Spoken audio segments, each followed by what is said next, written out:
Hi there, this is Ron Rogers, and this video is titled, So Kid, You Wanna Fly? And it's a story about me coming of age flying.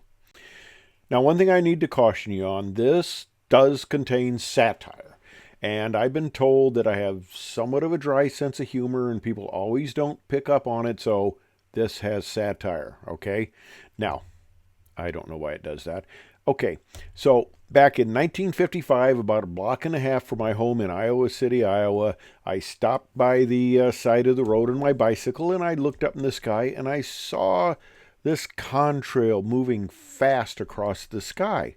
And that looked cool. He was high, he was going fast, and he'd get me out of Iowa City, of all things. But I love Iowa City, but anyway, this looked cool.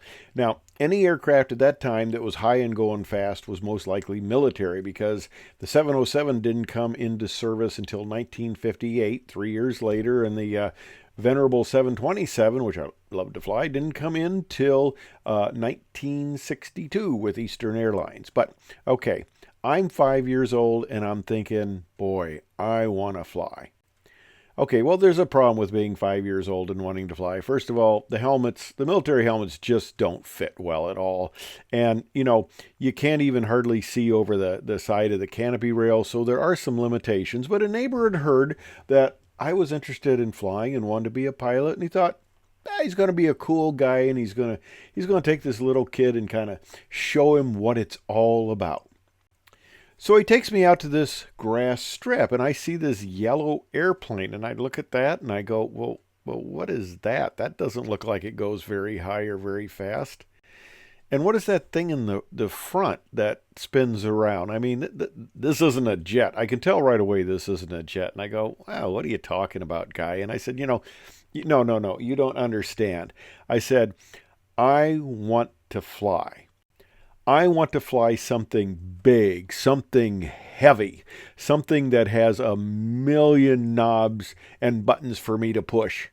And he goes, no, this is how you want to start out. Look you got your basic instruments there. You got your altimeter, you got your airspeed, you got your tachometer, and actually, you got the oil pressure and stuff, and a few engine instruments, and an inclinometer. That's good to make sure you're a good pilot. And I look at that and I go, oh, come on, that is lame. That is absolutely lame. No, I want thousands of buttons, and I want to wear my fingers raw pushing buttons and stuff. And okay, there's this thing in the center that you pull on. Okay, that's okay. Maybe use that for taxiing, but no. I want to get up there and I want to be pushing buttons. And I want a lot of buttons. I mean, I just want yes, that rings a bell, doesn't it? I want a ton of buttons that I can press and things I can move around. And to me, that's aviation. I mean, what is this thing with a grass strip and a propeller?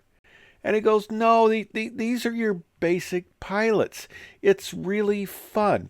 You get together, you socialize. They're an absolute great group. And I say, I only see a few people there. No, I want crowds, masses of people. I want to get in huge lines. I want to wait forever just to get up so they can, check my bodily fluids going through security. I mean, I want to be with a mass of people. This business about being out in some grass strip is ridiculous. I want to have to take absolutely everything out of my pockets, put it on this little tray so it gets dumped and stuff. No. I want to go through long lines of security, having my body scanned with all sorts of weird electromagnetic radiation. I want to wait in lines. I want to sit with thousands of people waiting to get on an airplane. I want delays. I want all sorts of stuff like that. I want to go out and I just want to sit with these people so I can be part of the experience. And I want to go someplace where I am just absolutely lost in the crowd. Oh, and another thing, baggage. I want to have my baggage lost. Do you know how much fun it is when you're going to New York and your baggage is in Peoria and, you've got thousands and thousands of bags to sort through just to find yours? I mean, what a game. What a fun game that is. And yeah, just, I mean, people everywhere. You got gates, you got ticketing people. I mean, it's just a big crowd. And, it's good to get your 10,000 steps in. And I want to go to an airport where I can get my 10,000 steps in, and I haven't even gotten to the gates yet. I mean, talk about a healthy environment. And that other airplane, it was the only one there. I mean, look at this. Look at all these airplanes. I mean, later in my career, I would actually announce that we were number 80 in line for takeoff. And when you do something like that as an airline captain, you have to do, you know, well, folks, we're number 80 in line for takeoff. And then you pause because you got to have time for the groans to kind of grow and then fade out. And I want weather. I want to deal with snow and ice and delays and hardly being able to see. No, don't take me out to a grass strip with a bunch of airplanes. I mean, what's wrong with these airplanes? They have no wheel out front. They're all sitting on their tail. Did they break off the landing gear in the front? I mean, what is this thing? And they called it conventional. Well, it's not very conventional to me, sitting on your tail like that. I mean, you can't even hardly see what you're doing. And this is what you fly off of, a grass strip? I mean, come on. That you take your 380 and that's going to sink up to its axles, and that's no fun. This is a runway. This is what I call runways. And I spent a lot of time on these runways actually later in life, but this is a runway. And he says, "No, no, no, no, no. You can get these airplanes. They're not 380s, but they can land on grass, and it's a lot of fun." And it really is kind of cool. And he took me out to this airfield. And okay, there's some, my brethren out there, young kids there, and they're kind of, they can't reach the pedals either. They know how I feel. But it says antique airfield, antique. Do you want to fly an antique? Oh my gosh. And I looked at some of the antiques. I mean, they didn't look that good. And look at the one on the right. I mean, it's got see-through wings. Is that really something you want? But I finally succumbed.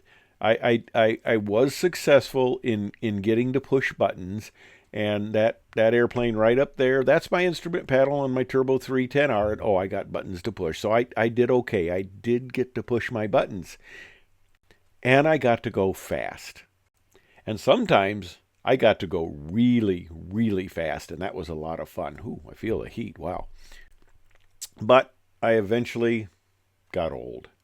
And the airline said, "You're old. You can't fly anymore." But I finally got my very last trip, back-to-back Maui trips, and this is my very final takeoff, and I finally came home and had to set the parking brake, and that was the end. So what happened? Well, I did it kind of in reverse. I went back to the basics. I got my airplane certified in 1929. I fly off of grass strips. I do aerobatics. I have a fun time. See, I kind of went about this backwards. I got my fast and button pushing first, and now I'm enjoying how it used to be in the olden days. And right now we're in February, and it's cold and it's foggy. I couldn't fly this if I wanted to, but people used to fly this, delivering mail, carrying mail, not delivering it, carrying it year round. And those people are something else. I mean, they had the cold weather gear and stuff like that. But if you stay married to your first wife, for the most part, don't make any really stupid investments, you can end up, after they kick you out from the airlines, and you can end up having a few toys that are fun. And I got my one toy that's, it's the old toy to fly around like they did 100 years ago. And I got my new toy where I can push buttons and stuff like that if I remember what they all do. And then I got my going fast on the ground. I never had a speeding ticket in my vet yet. I did get pulled over, and the cop was really nice, and he gave me a warning. But so far, so good. In fact, I haven't had a speeding ticket since 1973 during the Arab oil embargo. And actually, the police who pulled me over and gave me the warning ticket asked me if I've had any speeding tickets. And I said, "Yes, officer, I did in 1973. And yeah, I won't repeat what his response was. But anyway, now I'm kind of at the end of my career. What do I miss? Well, obviously, I miss the camaraderie. That was always fun. I miss the people. It's a lot of fun. I go back and talk to some of the ticket agents and say they don't miss the people. Well, the crews are good. And I miss the passengers. I had a fun time talking to them. But I mainly miss the crews. They were a lot of fun. And of course, I must admit that I miss going fast. That's one thing you notice when you're in civilian aviation, if you're, not in the civilian aviation that flies Lear jets and stuff like that for rich people and that. I miss going fast. So that's my story about my initial introduction into flying and my thoughts on it.